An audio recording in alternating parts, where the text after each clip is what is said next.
Welcome sa panibagong video natin mga bossing. So ang pag-uusapan pala natin mga bossing is itong issue sa hazard switch ng Bergman EX. So ito, pandarin muna natin to mga bossing. So ang issue kasi sa Bergman EX mga bossing is kapag nag hazard switch kayo is may lumalabas dito na master warning lights mga bossing.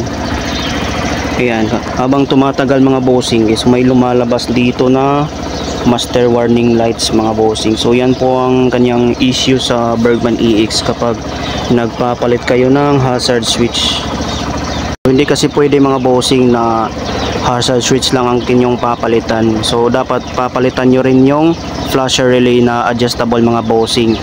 So gaya nito sa akin mga bossing, kapag tumatagal ay hindi lumalabas itong master warning lights. So ito po siya mga bossing. Ayan po ang ilaw niya. Ayan. So sa mga Bergman Street is hindi na kailangan palitan yung flasher relay mga bossing.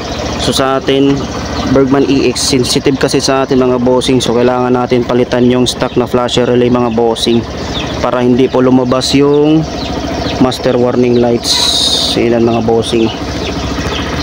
So kapag lumabas man ng master warning lights mga bossing, i-off mo lang tapos i-on mo 5 times para mawawala mga bossing kung wala pa kayong flasher relay mga bossing. So dapat magpalit din kayo mga bossing.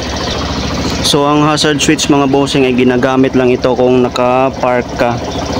Yan nang hindi matagalan mga bossing. Hindi yun ginagamit yung hazard switch sa habang tumatakbo ka mga bossing kasi tatawagin kanyang kamote.